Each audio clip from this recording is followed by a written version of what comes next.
We punched a girl's door in. You know, got a group of 5 or 6 guys hanging out at the house.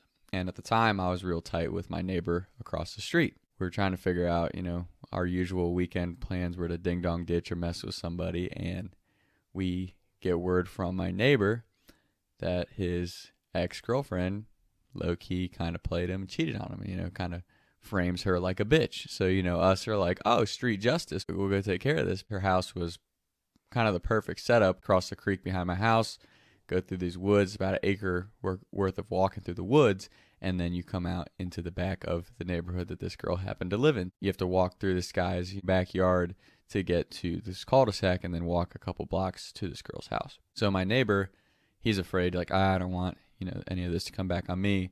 I'm going to hang back and keep a lookout for you guys because there's only one way out of the neighborhood. Like, that's cool. So him and my buddy Turner, they hang back at the edge of this guy's property. Me, Beef, Lenny, and I'm pretty sure 7-5 is with us. I know me, Beef, and Lenny for sure. We go to this girl's house. And originally we were going to do something like messing with the pool, but when we got there, the pool was real lit up and the backyard lights were on and stuff. We're like, oh shit, like it's not going to work. So as sophomores in high school, we would hang out in Ding Dong Ditch. Lenny had this iconic, aggressively like pounding on these doors and screaming like, penis! Penis! Like the most immature but hilarious thing because it's just some kid beating on a door screaming penis. Like it was the most high school guy thing ever, but fucking hysterical. He walks up to this girl's house. I'm right behind him. Beef and 7-5 are a few steps back. And he's like, all right, I'm going to start. And we're like, all right. So he starts his usual like, boo, boo, boo, boo, boo, boo, boo, boo, boo, boo, boo, boo, boo, like just slamming on the door. And it's like midnight. I don't live in some ritzy, fancy neighborhood. Like I live in the boonies. Like you can't fuck with people too much or you'll end up getting shot or chased down or something. As he's pounding on the door, you just hear, poof. He had punched right through the front screen door with like the little plastic glass frame. Like punched right through it. And we both paused. We're like, oh shit. And he's like, Tom starts to punch through the door. I'm like, oh shit. As soon as we turn to run, the second door, like the main door, swings open. And this big ass country boy is right there. We're like, oh shit. We sprint across the street, hiding in like the backyard. This people had like this garden, so we're waiting there. This truck comes ripping out of the driveway and whips up, and it looks like it's going out of the neighborhood. So I'm like, all right, this is our chance. We cross one street, and we're a street away from getting to the cul-de-sac where we can exit the neighborhood. I call my neighbor and my buddy Turner as we're crossing the street because, you know, they're back where we came from. They're like, dude, where are you guys at? I'm like, dude, we're getting chased by your dad. Your ex-girlfriend's dad. And he's crazy. He's in this big jacked up truck. He's like whispering real low. He's like, dude, we're in a tight spot ourselves. And I'm like, what are you talking about? He's like, we're hiding under a tree. The guy that we walked through his backyard had a motion sensor light or some type of like game camera or something back there, but he saw us all. By the time we had left, he went back there. So he was back there with a rifle on his lap on a 4-wheeler looking for us.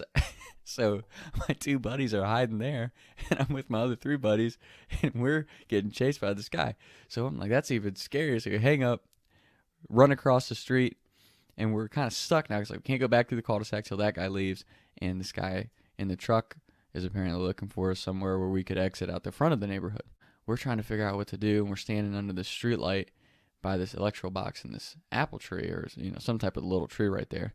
And all of a sudden you hear the motor accelerate and you see the big truck come back. We're like, fuck. Me and 7-5 climb up in this tree, and Beef's laying down on the ground in between this electrical box and this bush. And the truck like creeps by real slow, and you hear the guy yelling out, "Oh, find you sons of bitches!" like screaming and shit. We're like, "Oh fuck, this is some serious shit we've gotten ourselves into." God knows what's going on with my neighbor and our other buddy back with the guy with the gun in the 4-wheeler, and then we're sitting here getting chased by this dude in this big ass truck. So he gets out of his truck at this like 3-way intersection in the neighborhood. He's walking around looking, and we're just like, me and 7-5 are like holding on as tight as we can, like tucked up in the tree, and Beef's laying as flat as he can on the ground, trying to keep himself concealed between the electrical box and the bush. And the guy's like screaming, "Find your sons of bitches! Find your sons of bitches! What you did in my house!" Like screaming all this crazy shit. We're like, dude, in our heads, we're like, fuck, we didn't even mean to do this shit, bro. Eventually, he drove back down to his house. Well, that was our cue. Gave us just enough time to get Lenny across the street with us, and we ran back. And as we're running back through this other person's yard, we kind of wait a little bit. You see the four-wheeler roll back up the guy's yard, and we ran back and cut down into the woods and back to my house. Without, it's like the first time we ever hung out together. It was crazy. We were sweating bullets. But it was a lot of fun, you know. That's the one thing though, like I feel for kids of kind of our generation on, like you can't be a kid anymore today. Like I've heard stories from my parents and grandparents, like the ding dong ditching and stuff like that. That was nothing compared to what they used to do back in the, 60s, 70s, 80s, and 90s even, where, now you can't even go pull a prank on somebody or have a little bit of good, clean fun like kids used to have without somebody getting shot or somebody, calling the cops and getting kids arrested for shit. Like I think that's a shame for society because, everyone talks about these problems with, oh, these generations, all they want to do is sit on their phones and do this and vape and all that shit. And it's like, well, what else have you really given them an opportunity to do? We're kind of making kids grow up a lot quicker than they really need to. Could be totally wrong, just my take, but yeah. Moral of the story is make sure you know who you're ding-dong ditching before you do it, and if you're going to pound on the door and scream penis, definitely make sure you open the screen door before you start doing that shit. So that's the story. Great time. Shout out Lenny, one of the greatest ding-dong ditchers I've ever known. And yeah, thanks for tuning in. More episodes to come. Talks to Tom. I was riding around town thinking to myself, is it gonna get easier?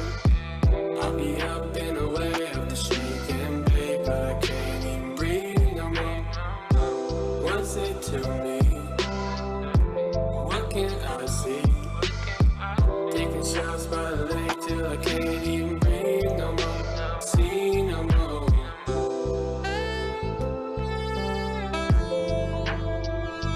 Mic check.